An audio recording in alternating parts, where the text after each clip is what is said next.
Disclaimer: the following episode is a conversation between two friends, so it is subject to loud noises and lots of laughter, so please mind your ears. Now, back to our regularly scheduled episode. Be a leader, not a follower. Alonzo Lake. Hi, hello, and welcome back to your favorite podcast, the Misadventures of the Mind podcast, hosted by me, your favorite Aruban clinical child and adolescent psychologist, alias Kalek Nadal. And yes, it's been a while. Yes, I know you miss me. Yes, I've been having the time of my life. So really, you should say thank you, because now I'm coming back with better, bigger topics, better guests. And today is going to be a special episode. Like, I just want to get straight into it. It's going to be great. I have two guests at the same time.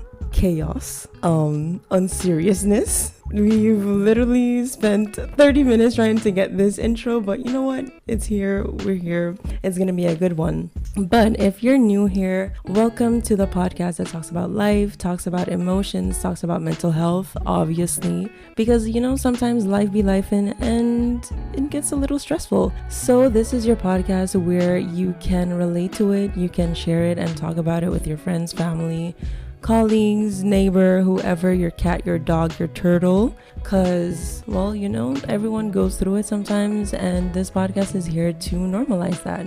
So if you're new here, again, there's a structure, there's a format that I like to follow, very much type A personality, very much Virgo spirited. I started with a quote, and it is by a person named Alonzo Lake, also from Aruba, but I'll get into that very soon. But before I do, I also want to take you on this misadventure journey, and this is the part of the episode where I mention a misadventure of the mind, and you're probably wondering, what is that?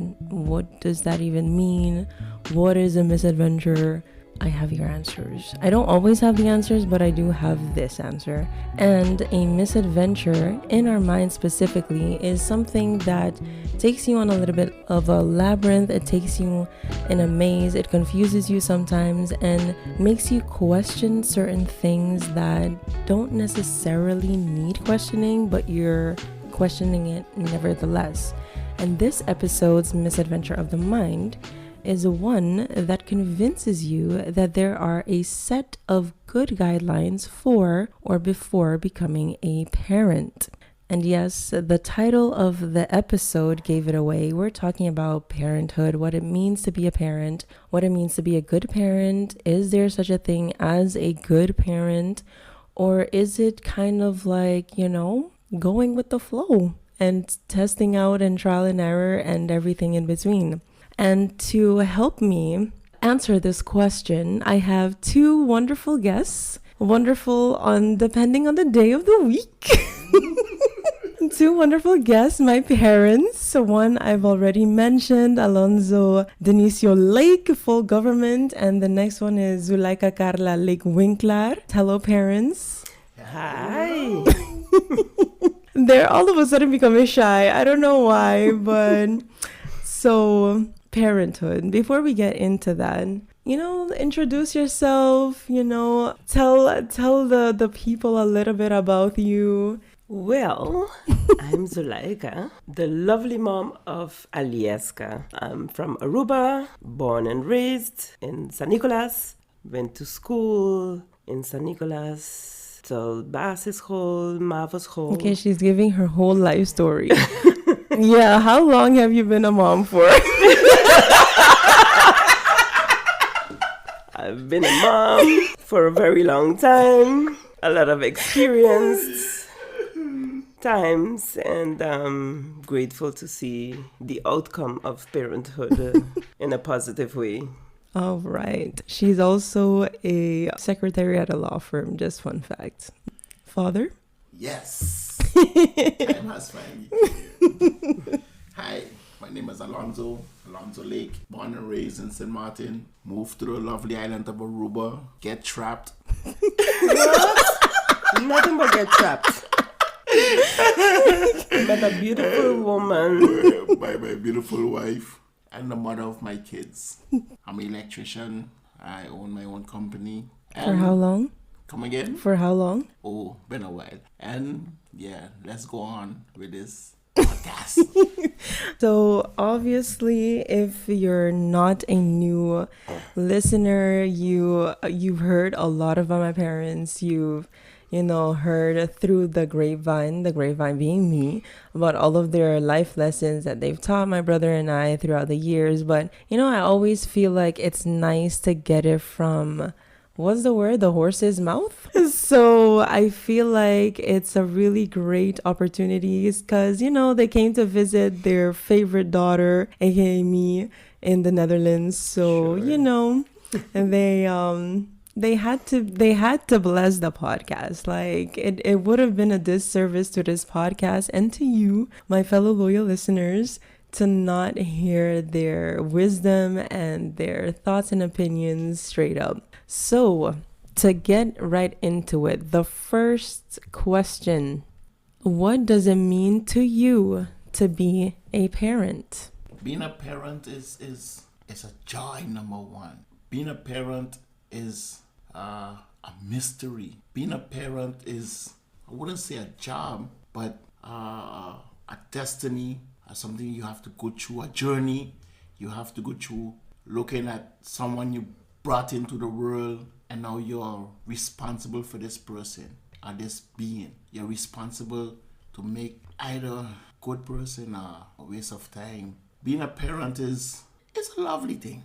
Well, for me, it's a blessing. It was a real blessing, and especially because the firstborn was a girl, and I always wanted a girl, and it was a real blessing, and also kind of scary as well, because this small being you have to parent, nurture, take care of, guide on a path that is unknown to us as first time parents to a small child, and you don't have a book to tell you how to manage when a baby cries unconsolably or for what reason, and you have to figure out how to Reading between the crying lines. yeah, exactly. Oh, that's a good way to put it. Reading between the wow, yeah, exactly. And at times it could be very overwhelming, and then again, when you figure out, oh, so this is just what I had to do, rock my baby. And then yeah, from there on you learn certain tricks, and you get tips from your grandmother, from your mother, from your aunts, from your cousins, and then you figure it out somehow, and then it works. That's a good answer. And if you guys could elaborate a little bit, just to really take the people on a journey. Like what or who were the biggest role models for you guys when you became parents? And also, did you have like an idea of what type of parent you would want to be? My role model was my grandma. And Shout out to Mary Elizabeth Green, yes. R.I.P. the homie. Yes. My grandma, seeing how she nurtured me and my sister, and she first of all she taught us the Bible. She taught us to pray, make sure we pray every day, give blessings to life, to as we wake up in the morning, and we pass that on to our kids. And also manners. She fed us every single day, spoiled us as well. We didn't spoil our children much, but yeah, they get spoiled now and again. But just the nurturing part, and I think that we passed on, of course. We modernized it a little bit. So certain things that we was taught as kids, we didn't pass on everything. So, but the nurturing part, and I think the most important part for us, or for me as a mom, was to make sure I'm always there in the kids or in our kids' lives. So whatever sports they're in, school, we are there to help and guide them on that path. Yeah, with me, well, I was brought up in St. Martin, and the Lakes Yard is a yard of family. Lakes Yard is a yard where everyone is together. So I got my grandmom that, she's a babysitter of the yard, and she makes sure everyone is fed and, everyone is good. So that was, and then also my mom, my dad, my aunts and my uncles, how they, because it's a family thing, and they raised us together. So it was like that was my guidelines. A family should be together. Families are togetherness. So yeah, that's my biggest guideline. That's how I see it. Nice. Shout out to the Lakes family from Sogarin. And as parents getting into it, did you have like a idea what type of parent you wanted to be? Well, yes. Parent where we don't really want to, because we are parents, what we say goes. We want the kids to also be adventurous, try to do things on their own. Think for themselves.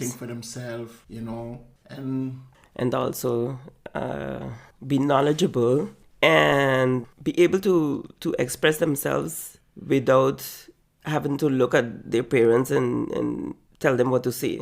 That they can speak for themselves and vent for themselves. So not be shy when they have to stand up for themselves.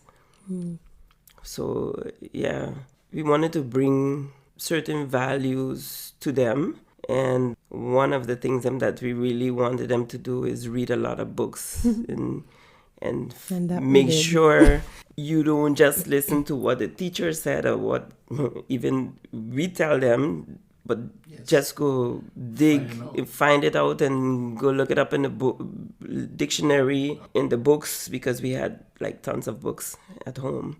So we used to buy a lot of books and we read to them. Well, sometimes I don't really used to listen to the whole story because I fall asleep myself. But yeah, reading was a big part of their lives. But definitely the reading thing, I think, or not even like the reading thing, but mostly the like looking it up ourselves is definitely the biggest lesson. Because my dad's favorite saying is like, oh, you don't understand a thing, look it up in the dictionary. Yeah. It's like, okay. Ask Merriam-Webster. Shout out to the friend of the pod.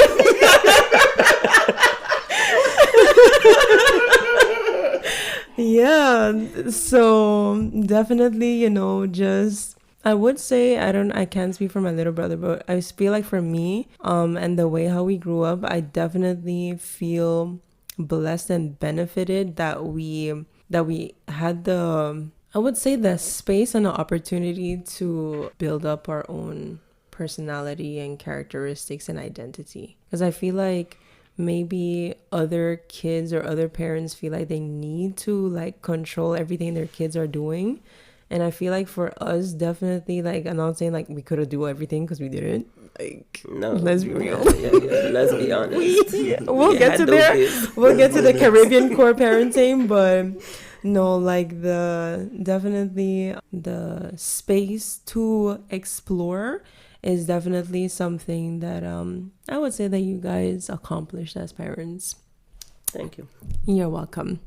That's why I'm so phenomenal. But anyway. Don't forget that we're, But I did look up a article that talked about what parenting means and like different values that a parent should have. And I wanted to mention a couple because I thought it was really interesting, because you always find these like at least nowadays, these guidelines and books and stuff about like what a parent should have and blah blah blah. Maya mentioned that, like, back in the day, back in your time, like 50 years ago. Is that it? Yes. Oh my gosh, I'm not that old.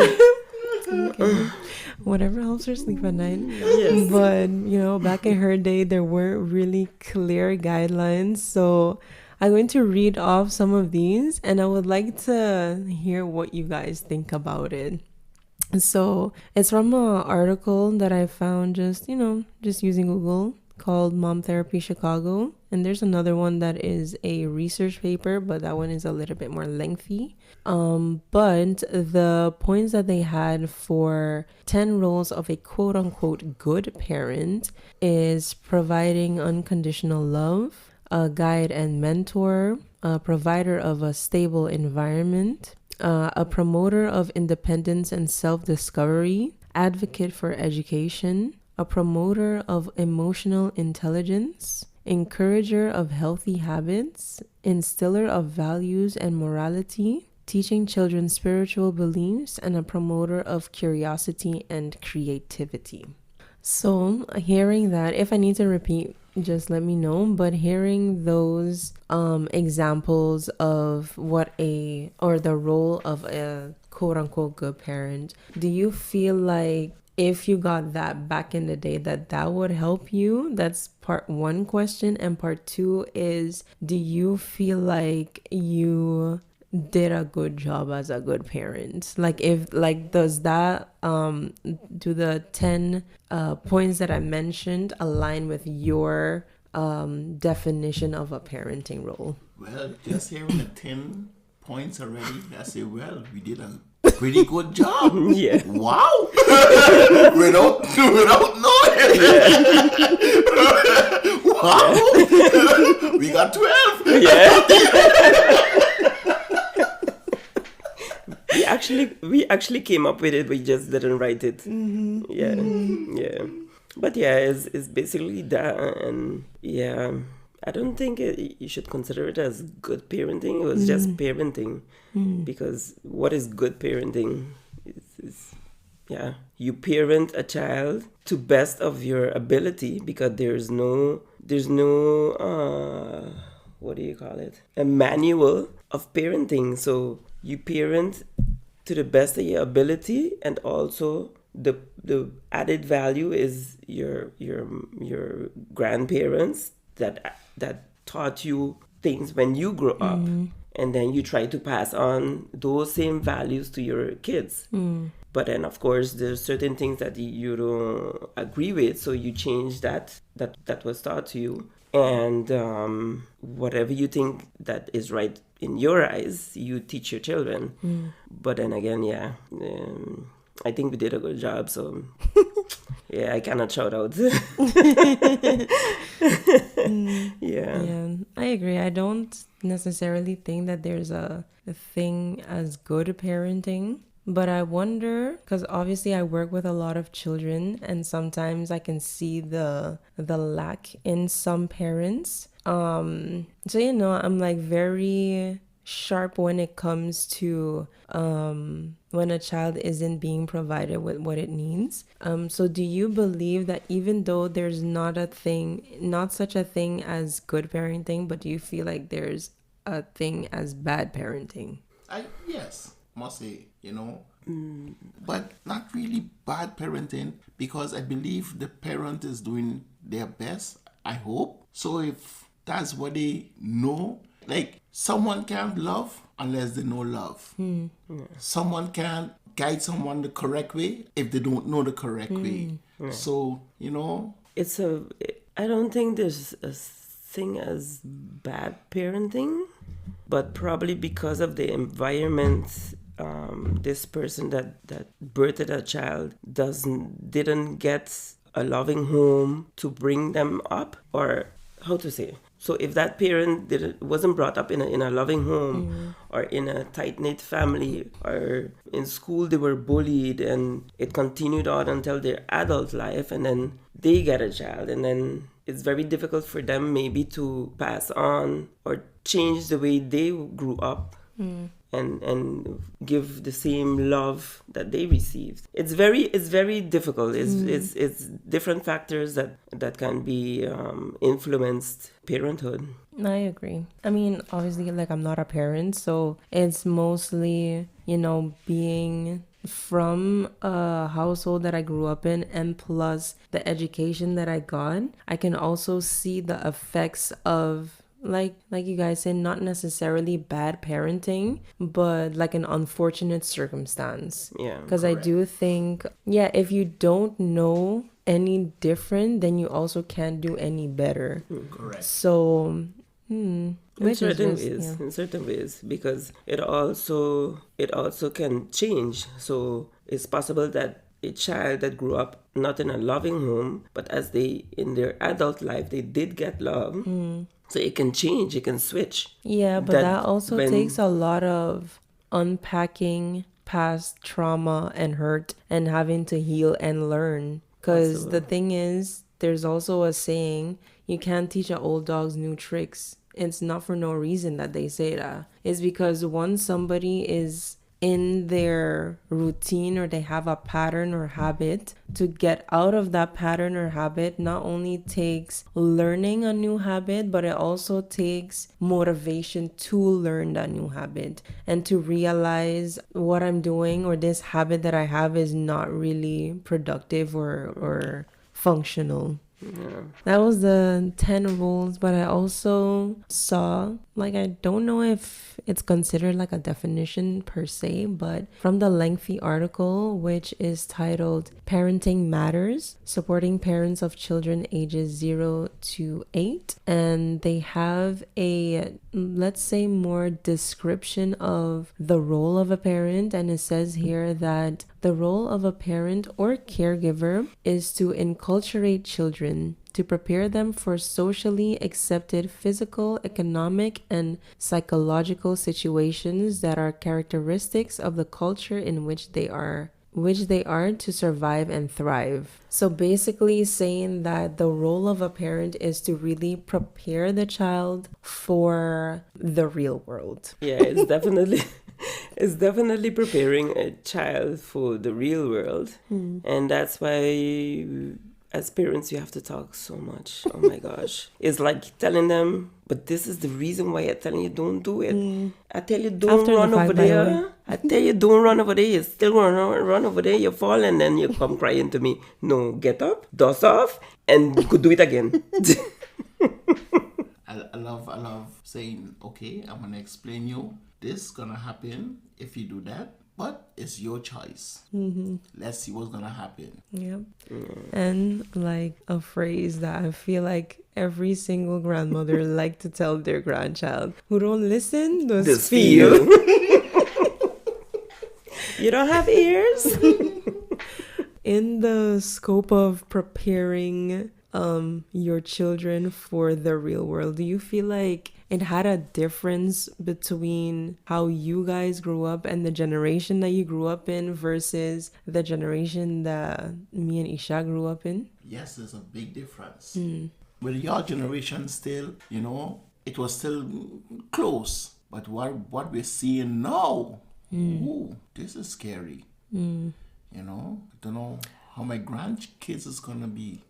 But and the next thing too, in our generation, where you have to have respect for your elders, not just your parents, anyone that is older than you. And if you do something wrong on the street, without cell phones back then, before you reach home, they already know what you did. So yeah, you have something waiting for you when you reach home, So the way how things used to be and things is a big difference. Yeah, I would say I'm kind of happy that both kids, well, the difference, the age gap is not so big. So the generation that they were born in, still they had playing time outside, running bare feet outside, Climbing trees, Falling off of your bike. falling off of the bike, getting bruised, coming inside crying. Yeah, well. Go again. But, and also the TV was less. We had board games. We played with them. We did a lot of outside activities where you didn't have cellular phones yet back then. And then you had the flip phones was introduced after, but still we did so much as a family outside activities. And I think that makes a difference in a child's life, is doing things together, fun things together, fun and positive things together, activities outside. And I think that makes a difference with the generation now. And also, having respect. Back then you have to have respect and say good morning, good afternoon to elders, to teachers when you reach school or wherever you is. You say good morning and good night. And now with this generation, it's really it's not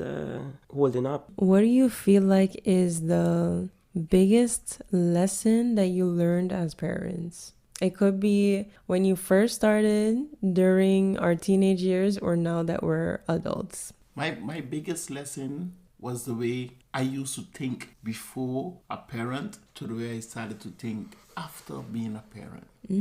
Before I was a parent, life was just life. Then my beautiful daughter Of course. came into the world. And I made a promise to her, after counting her 10 fingers, 10 toes, make sure her nose is good, ear is good. I made a promise. I'm going to always protect you. I'm going to always be there for you. I'm going to guide you to the best of my ability. I'm going to be for you what you need to help you to where you need to be. And making that promise. And then after her brother came, I had to repeat the same thing. So I had to double up on the promise. So the way I used to think before a parent is totally different being a parent. And I'm happy for it. Well, for me it was, I always knew I wanted 2 children. And when I found out that I was pregnant with a girl, it was overwhelming, because I did get pregnant at the age of 19. But the most rewarding thing is that my kids were everything for me. Zoel, Alieska, as in Ishak, they were my everything. So there's nobody in this world can do nothing to none of them, because Mufasa will come out. A little inside joke. Life changed for me. Everything evolved around them. They were first thing I thought of in the morning, and the last thing I thought of at the night. Make sure they eat, make sure they have everything for school. Just everything evolves around them. So I think, they're the best thing that ever happened to me. Being a parent changes everything. Changes everything, Before you think on you, but then after it's not you no more. It's the kids, Even when they are grown, for real. Like Ali said, her little brother, is always be our kids. My little princess, my little prince. Oh boy! But being a parent changes everything. And the second rewarding thing is when they graduate. Oh, No, not just when they graduate alone, but even the first step. The first smile, the first word. Which was daddy. No. Both kids was tata. Tata. So which was me. Mama too. And do you feel like it have different lessons that you learned during us growing or going through the developmental stages versus when we're adults now? Because technically, you're still parents, but the roles change, because it's no longer like, providing the physical nurturing, because me and Ishak obviously live away from home. But you feel like, or in what way do you feel like your role as a parent has changed? That's a better question. The role has changed. Instead of guiding you, the role has changed now. Being a advisor, support as well, but a counselor, you can say, maybe. Now and again, we always will be there for you guys. If you need advice, or you have a question, you're stuck in decision making, and you can always come to us and we'll give our opinions. So it's more not telling you what to do, but it's more giving an opinion to you, and you can decide on your own. Okay, I got an opinion from dad, I get an opinion from mom, and okay, it's not telling you what to do. And what's also nice is what they're going through, we've been through. So when we say something, and sometimes they will feel they know it better, so you'll just sit back and look and Wait for the call. wait for the call. But we don't rub it in. Sometimes I do. But you just like, okay, all right, okay, try it my way now. I feel like if I were to answer that same question as like the child, pushing 30, which is crazy. I feel like it's crazy, but that aside, you don't look nothing like 30, but no, you still got a baby face. But I feel like, I don't know if it's different because I live away from home, but I feel like I see you guys like a lighthouse. Like when the boats like go and then it has to come back and find its way at home. It's like, just follow the light. Look into the light. Those who know, know. And those who know. So it's really like, like Tata said, the support no matter what. The advice for sure. And of course, like we're children, so we always want to try to do it ourselves, but it's always like just a beacon to come back to, one to just always find your way back home, no matter what. The safe space. Yeah, for sure, a safe space. And I find it funny how Mama was like, yeah, we can't tell you what to do anymore. And I feel like that's a really great segue into parenting as a Caribbean parent. Tell us about your experience as a Caribbean parent. Well, being here, where he is now? Holland? Oh, yeah. Been traveling too much. Light flex. And seeing the kids, I said, wow, Caribbean kids is very well behaved. Because these, look, everyone have their choice and everyone have their ways. But I do believe that it's like they're not leaving the kids be kids. It's like the kids trying to be adults before 10 years.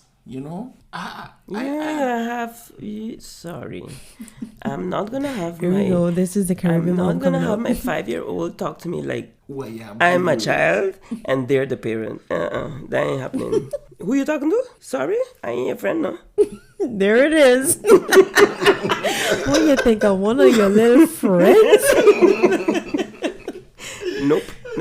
And the way they let their children do whatever they want and speak to them however they want, no, that's not happening in a Caribbean household. Sorry. You gotta have manners. If you want to speak, you say, excuse me, mama, I want such and such. And then Can I have? Yes. But you have to have manners. And if I compare San Nicolas and Oranjestad again, bringing up your children in San Nicolas is totally different from bringing up children in Oranjestad, because in San Nicolas, the music is different, the food is different, the way we speak English is different. What I sort of like it as well. Yeah, okay, the independence, are they trying to be, are the kids, doing for themselves? It's like, but just the respect, when a parent says sit, and the child look at the parent like, who are you to tell me to sit? And they're running and jumping and doing as the wish and crawling on the ground and falling down, and the parent gotta drag them and stuff, we saw a parent holding a child dragging through the mall. Like, wow. Growing up, no, and the next thing too, they have all kind of names for kids that need a like tack on the shoulder to guide them straight. We grew up getting a tack on the shoulder to help you to, this is where I'm supposed to go, and a little pinch. Yeah, but the difference Or yeah. the pinch in the supermarket. Don't ask for nothing. Don't ask for nothing. Don't cry. Don't fall on the floor because you're getting pinched. We going in here now. You don't need nothing. You don't touch nothing. Okay? Y'all will feel, because it obviously have like a cultural difference, right? And now that I'm working with, like, you know, kids, different cultures and etc., and you just have like the, let's say, the non-Caribbean parents who are like, this is child abuse, what are you talking about? What you guys think about them? What is said in the Bible? 'Cause I always hear you use the Bible verse. Don't spoil it. Don't spare the rod and spoil the child. Yeah, something along those lines. I think it's in Psalms or something like that. Correct. You know, so they don't want you to discipline your kids, but they want to fill the prisons with your kids.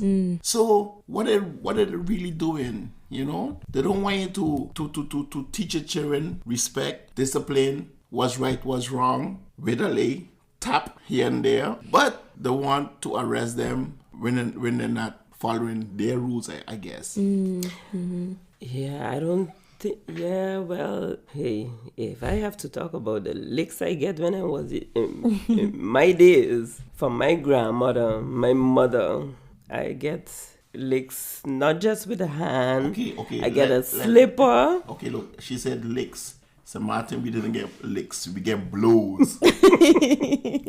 We get licks with slipper, the wooden brush, and I think I turned out pretty fine.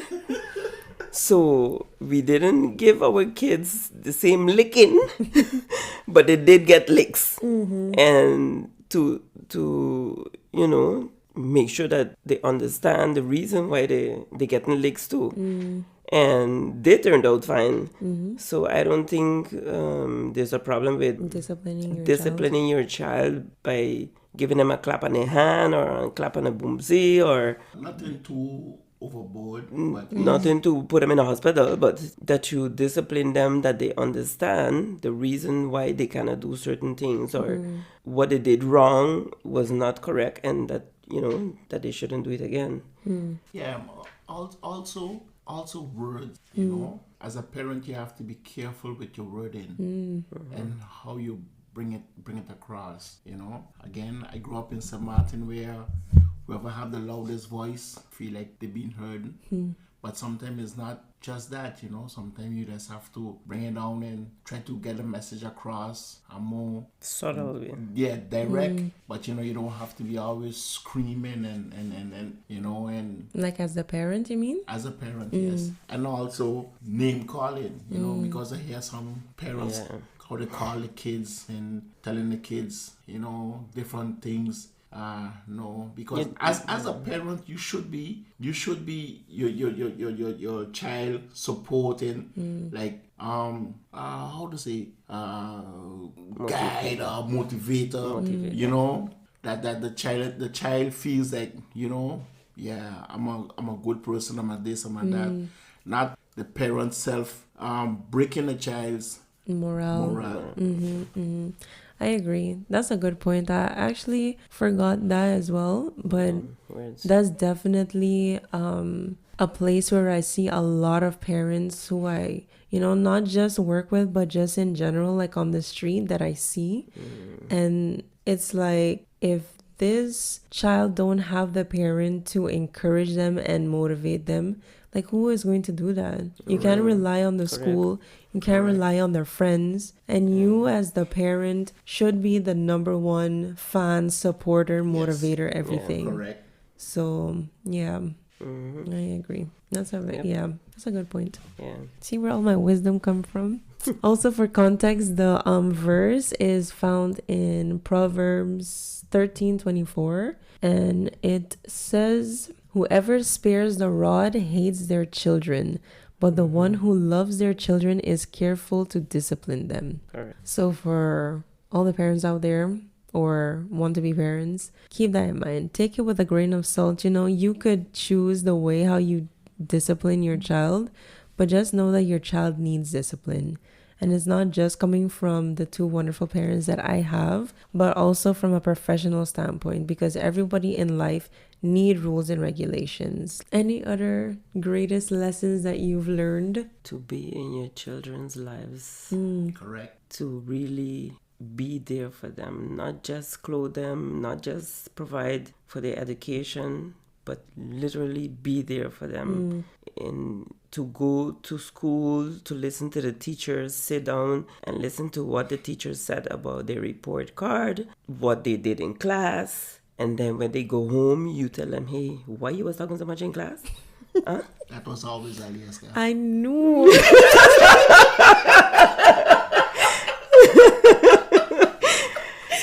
Listen, No, don't talk so much in class. Exposed. And make sure you carry back the hum for that child back tomorrow, okay? That's my little brother, not me. But also to just be there when they have sports competitions, to motivate them, to support them, to scream your lungs out when they're winning, when they kick that girl in taekwondo or that boy in taekwondo, or when they have basketball games, or when they go international. Be the first parent to sign up to go along, to help watch over the other kids as well, to support those kids that parents couldn't be there.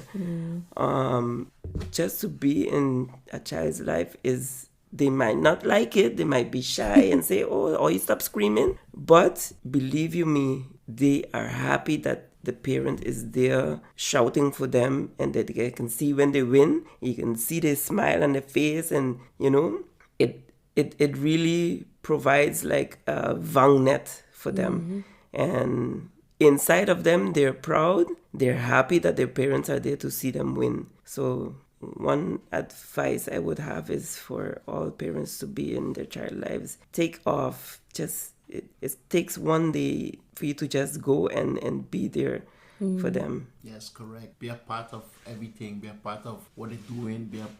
Just be a part. Even if you're tired, just sit down on a bench and just look at them, and it's gonna make you proud as well. So being a part of your kids' life and kids' upbringing is very important. Sometimes they call us men just prom donors. Well, maybe some of us choose to be that and some of us not. But being a part of your kid's life should be your choice, And you should always try to be there, always try to be a part of it. Yeah, I agree. I think a lot of, or at least growing up, I don't think I took it for granted, because I actually look forward to those moments, especially in sports and everything, when y'all used to cheer. And yes, it was okay, of course the loudest people in the crowd are my parents. But those are just cherishable moments that nobody could ever take away. And I would agree that is one of the most important probably tips and advice that a parent should hear, or want soon to be parent, or whatever future parent should hear in their lives. Be there for your child, no matter if it's 5 minutes or 5 hours. Just be there, because that child appreciates it. And they might not always tell you, but what do you feel is the toughest pill you had to swallow as a parent, or the biggest challenge that you had to face? Oh, that's a tough question. Biggest challenge. The biggest challenge would have been, I think, leaving to go to work and leave my babies in someone else's hand. I think that was difficult. So for me to go back to work after 11 months, when you were born, after 11 months, I had to carry you to a creche. And that was very hard for me to do. And with Ishak, it was shorter, yeah. But still, to leave a 2-month-old baby in a stranger's hand is very tough. It's very tough. And we also get the same experience, because then we have to lead them go to our next country to study, to better their life. But wow. Y'all expected it to be that hard? Yeah, but it was still harder than we expected. I mean, we know the day is gonna come, but when the day came, it was like, whew, it was tough. It was tough. Thank God for WhatsApp. Thank God for the technology that we could talk and chat every day and see each other every day, that we have contact every day. But because it's like that navel string attachment just left, So yeah. Well, Ali was the first to leave, but it was still a blessing for us because my family was already up here in Holland. My aunt Ilma and my cousins. He's my cousin, but just like a big brother, Lenny, Vincent, and I could always count on them to be there. Okay, I just call those two names, but also other family members as well. But still. It was, boy, I'm not seeing my baby girl. I wonder if she eat today. I wonder how she could. Yeah. Hey, what happened in Holland? Ali, you good? Yeah, I thought I good. Okay, all right. And then after, tried to convince our son, Ishak, to go Holland. Go be close to your sister now. No, Ishak said, no, he want to go on the next side of the road. So, here you go again. One more leaving the nest. Yeah, not easy, but yeah. You feel like it got easier the second time around? For me, not. No, for me not. No. It was tough because he was my baby. Ishak was my baby. Still is. Kind of. No, he grew now. So, but yeah, it's not easy the second time around. Referring back to the quote, which is just a quote, life lesson from my dad really, is be a leader, not a follower. And that is something that, was instilled into my brother and I from basically, if we could understand language, that is the phrase that we heard every single day. Be a leader, not a follower. You're going to school, remember, be a leader, not a follower. Oh, you're going out with your friends, remember, be a leader, not a follower. And yeah, it's true. In some, at the time, of course, you're like, okay, Tata, yes, I understand. I've been hearing this for the past 10 years. I get it. But in actuality, like, in the real world, you have different phases in life. But once you get to that adult phase or that phase where you're either leaving home or you need to, you're going from high school to college or whatever, or you're still in adulthood and you want to go from job A to job B, what are you going to do? Are you going to follow the herd? Are you going to follow what other people in your circle are doing? Or are you going to choose for yourself? Are you going to lead your own life the way that you want it to lead? What would be your biggest advice or tip? My biggest advice would be there. Try to see the changes. Be a part of your kid's life. Know your kids' friends. Know where your kids go. As a parent, you could be right a lot of the times, but you're not right all of the time. Not because you're the parent what you say goes. Let it be a conversation. Man, it's a lot. I would say listen, learn, motivate, pay attention, support, pay attention, look at their friends, look at their manners, their attitude, be there, be involved, and if you've seen things that is not to your liking, address it at the same time. Don't leave it drag on too long. And if you don't know how to do it, try seek help to find a solution. But the most important thing is be in your children's lives in every phase, in every stage, from 0 to up until even when they're 30. Once you're around, stay around. So, we talked about a lot. We talked about what you guys feel as parents, your roles, greatest lessons, Caribbean core parenting, which is my favorite because, Shout out to all Caribbean households out there.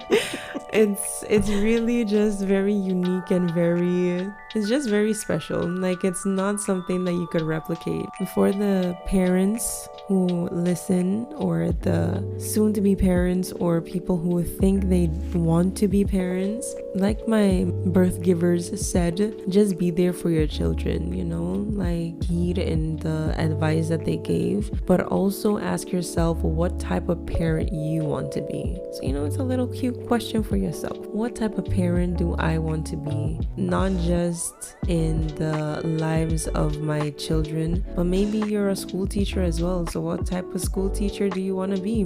That's also a type of parenting role, I think. And for children, be kinder to your parents. Like, they're doing their best. I feel like, you know, I obviously asked you guys, what's your greatest lesson, challenge maybe. So I think for me as your child, I think letting you guys know that I appreciate your hard work and your dedication and your steadfastness, your continual lessons, and, you know, just everything that you guys did and still do. You know, it doesn't go unappreciated, and it also doesn't go unheard. So yeah, so children out there, because everyone's a child ultimately, you know, give your parents some grace, because they're just doing what the best that they can. So yeah, so we're going to end, and you know how we like to do it on this very here podcast. Parents, how do we like to end it? With a quote. But first, the Bible quote.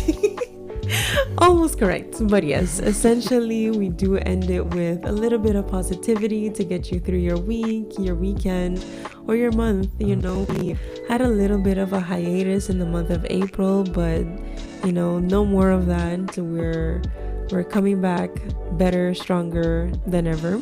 So I indeed like to end with a little positivity, a little bit of an affirmation, and I think today I'll start with the regular affirmation, and it is one that my mom helped me pick. So it is as followed: at the end of the day, the most overwhelming key to a child's success is the involvement of a parent. So as a parent, you can choose today to be intentional with your involvement, be intentional with your time, be intentional with your energy that you give to your child. And you know, I never ever forget my Bible readers out there. And today I have 2 Bible verses actually, because I feel like I'm speaking to children as well as parents in this episode. So the first one I am going to do is Proverbs 22 verse 6, and this is more of a parental instruction, and it goes as followed: start children off on the way they should go, and even when they are old, they will not turn from it. And for the children, listen, my son. Oh, it's Proverbs 1 verse 8 and 9, by the way. It's, listen, my son, to your father's instruction, and do not forsake your mother's teaching. They are a garland to grace your head, and a chain to adorn your neck. So if this episode was interesting to you, if you felt inspired by the very wise words of my parents, or you know, you started to reflect on your own type of parenting role, or your role as a child to your parent, you know, talk about it, share it on All Things Shareable, and definitely stay tuned for more episodes, because I am found everywhere that podcasts are uploaded: YouTube, Apple Podcast, Spotify, Audible. So you know what to do. Share with your friends, share with your family, your colleagues, talk about it, discuss about it, and follow me Drop some comments. Let me know what you thought, and I hope to inform you on another episode. Okay, thanks. Bye. Bye. See you. It was a pleasure.